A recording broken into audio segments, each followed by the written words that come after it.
On today's episode of The Keeg, we'll be talking about the new Cloak and Dagger TV show, also Avengers Infinity War, and whether Superman and other heroes really believe in God.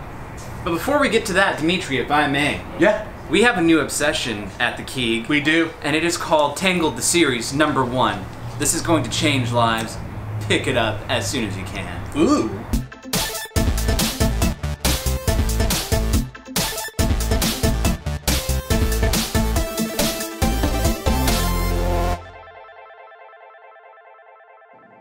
Coming at you from sunny Southern California, this is The Keeg. I'm your host, Dimithri Perera, and today we have a lot of geek news to cover and not much time to do it. That's why it's not just me. I brought my two friends. We got Paul Lau. Hello. How you doing, Paul? I'm good, yeah. Yeah? Yeah. I still got the Black Panther fever, so. I thought you were going to say the Black Plague. I still have the Black Plague fever. Splinter. Okay, that's why we got Baby Groot between us. Yes. Yeah, he catches all that. Here you go, buddy. And to the left of Paul, it's Anthony Nuno. Hi, how's it going, Keegdom? That's my thing, remember? Keegdom every time. Yeah, I'm back. Good. Yeah. It's way better because last time we had Andy Rice on the show, he kept being like Kegels. Let's call him Kegels. Kegels. That was his thing. Kegel. Lewd and inappropriate. Yeah. This is a family show. Yeah. This is a family show. God damn it. We are coming at you live out of Comic Quest in Lake Forest. So for all your comic books and gaming needs, come out to Comic Quest. It sounds like they pay me for that, but they don't. I'm just doing it to be nice. You're a nice they give us guy. a space. So nice. So yeah. Here's a question for you guys. What are you guys all about right now? Like whether you finished up something or like looking forward to something.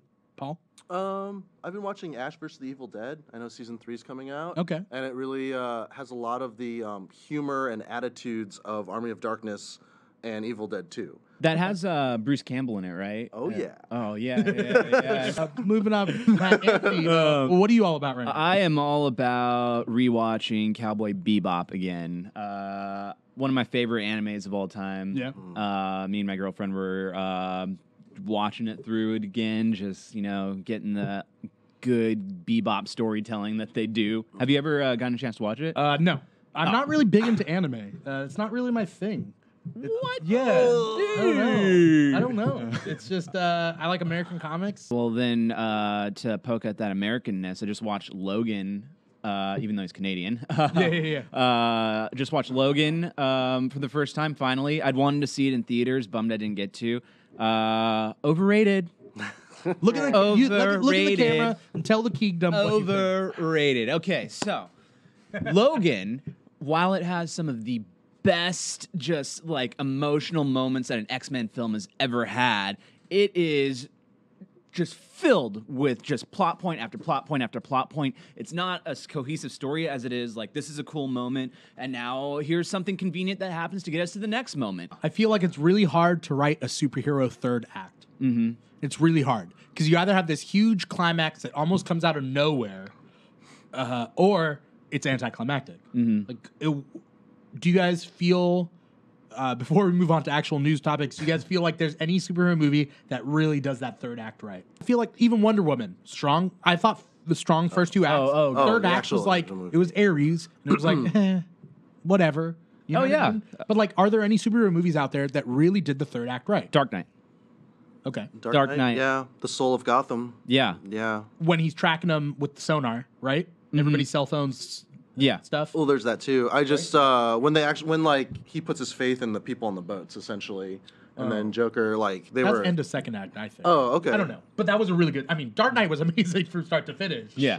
But I think maybe part of the reason why that was a good third act was Joker didn't die. Yeah. He just was defeated, and then Batman.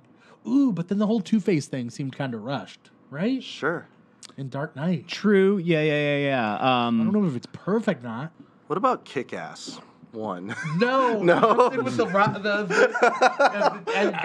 was totally Deus Ex Machina. I know. Actually, I have an answer for you. Yeah. A perfect third act, Lego Batman. because the entire movie is a redemption movie of Yeah. Will Arnett's Batman, like Yeah. from becoming a dick and finally achieving that full redemption, Yeah. being in the same situation he was earlier and deciding, oh, I'm gonna be friends. Yeah. Like, oh yeah, you are my nemesis, Joker.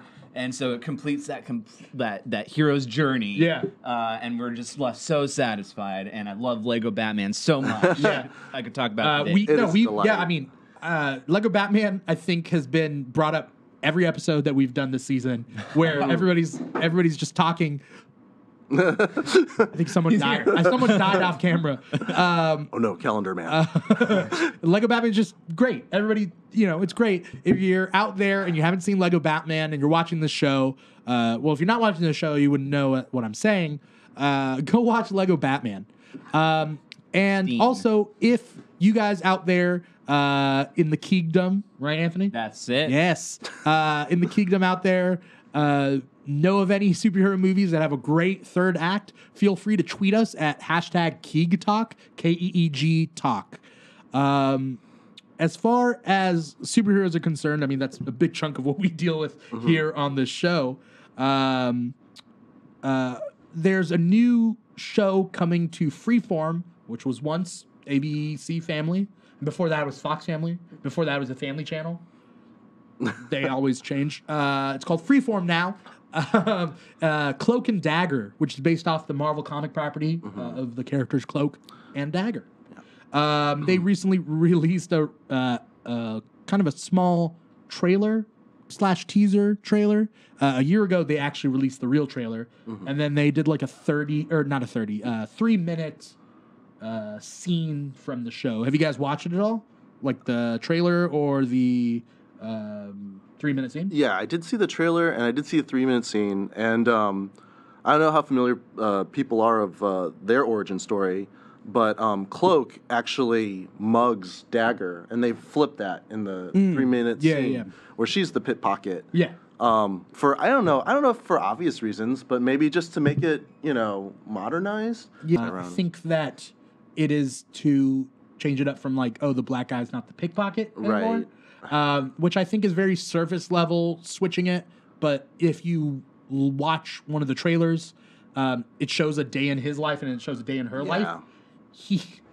I mean, this is just a real world thing.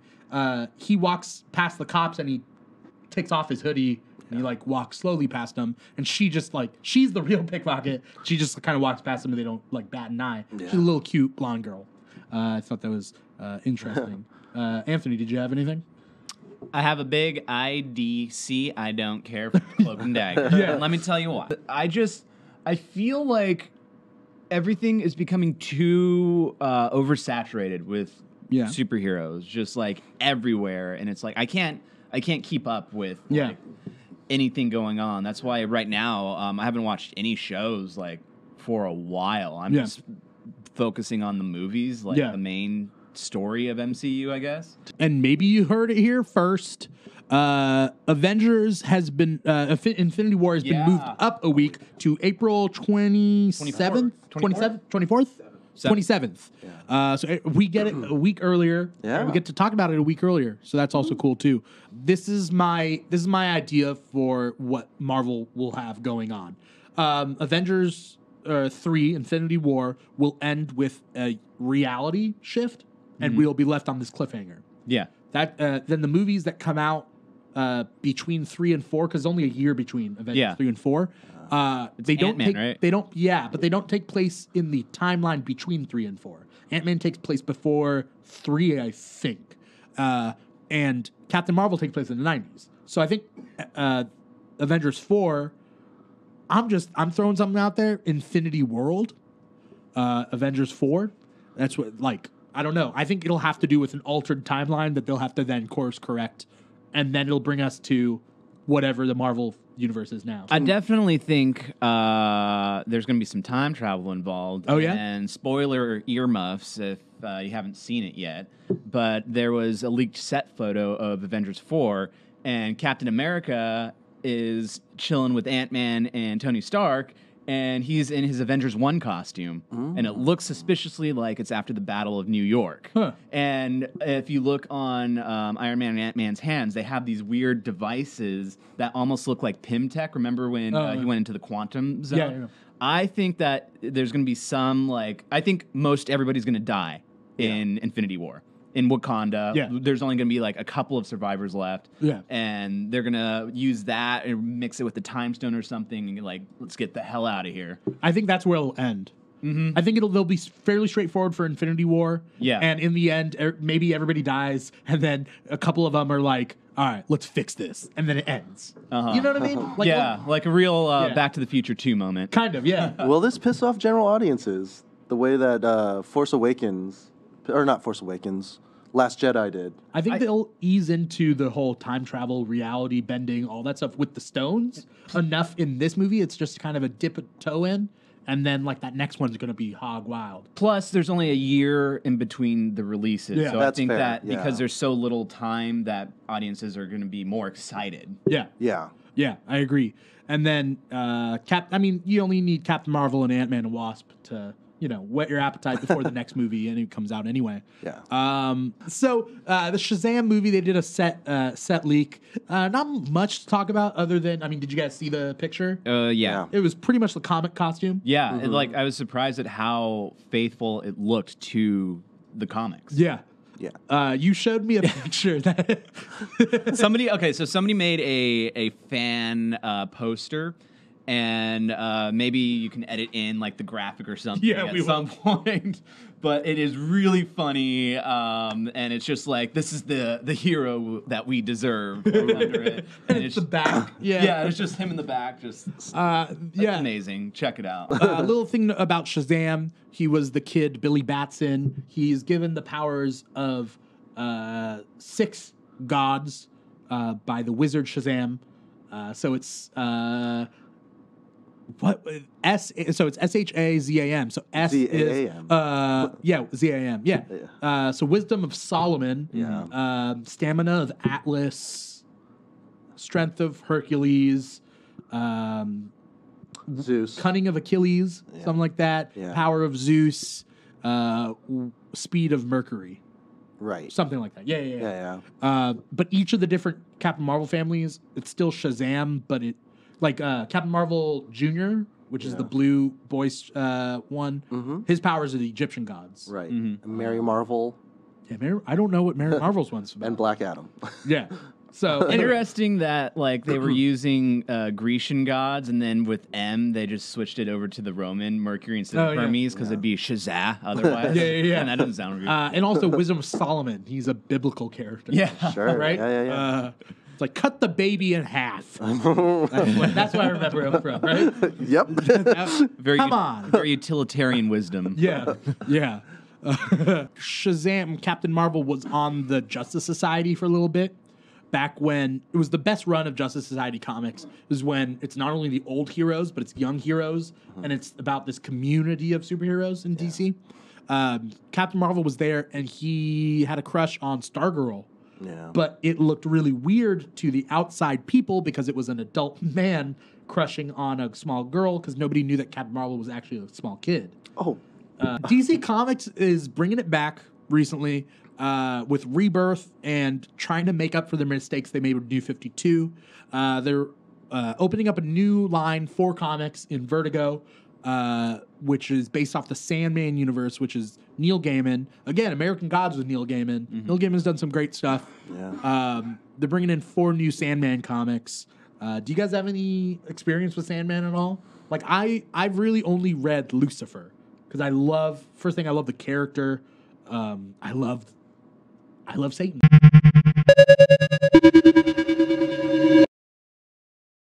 No. But in the comics, he's really cool. Yeah. But Sandman, I never really got into. But do you guys have any experience with it? I haven't been reading it, admittedly. I do a lot of YouTube essays, and they're always mind blowing. Yeah. So in short, Neil Gaiman's just a great fantasy writer. Yeah. Like one of the best fantasy writers, right? I've read half of American Gods, so I kind of know what I'm talking about. I love his Doctor Who episodes. Like pretty much any Neil Gaiman Doctor Who episode is fantastic. He does a great job. Yeah. Recently, in the Superman comic, Superman number 41, there'll be a graphic that'll correct me if I'm wrong. Superman. So if you guys don't know, Superman has a son. Superboy? Yeah, Superboy, Jonathan Kent. He has yet to develop his flying ability, but he has some really cool abilities. And the story was dealing with, they went to a world that was going to explode, kind of like Krypton. And this world, it was this underwater world that was going to explode, but the aliens on that planet knew it was going to explode, but say it's God's will, it's going to explode. And Superman wanted to save them and couldn't, because they just didn't want to be saved. There was one scientist that turns out is religious, but also a scientist that gives the eggs to Superman to find a home for his eggs. Those are the last survivors of that planet. And in the end, they're both sad. The father and the son are sad, Superman and his son. And they kind of talk about God. And there was recently I believe it was a Screen Rant article talking about Superman, his belief in God. And there's a lot of comic book characters out there that, some are religious and some are not. How do you guys feel about, I guess, religious affiliation in fiction? Especially with characters that are so iconic or, that have been around for a very long time. Going back to my 700 Club brand. Yeah. I mean, does Space Moses have a crisis of faith? Is that what we're saying? He didn't have a crisis of faith. He said, he's been around other gods and, believing in something. He said something. I forget exactly what it was. Something like believing in something is not believing in everything. Right. I think, intellect doesn't necessarily dictate faith. Yeah. And, there's a lot of things, characters do ritualistically that, don't have to do with, oh, well, you're obviously dumb because you've seen Galactus. Or, or Moon Knight believes in Khonshu, and we consider him mad, but he's also an effective superhero. Yeah. So where does that line blur? And we know, DC, how they handle forces, the natural forces of things. It is, the gray or the green or the speed force. Yeah. So it's an unexplained anomaly that pushes and things because it's past their understanding. Even in the Lantern universe, all the entities. Yeah. What's his name? Ophidian is the giant orange avarice orange lantern. Oh, okay. And it's all about greed. Yeah. And I don't know. I think it's interesting because we have these two universes, let's just say Marvel and DC, that deal with gods. A lot of them deal with, Hercules and Thor and these pantheons of gods. Yeah. How do these characters believe in something?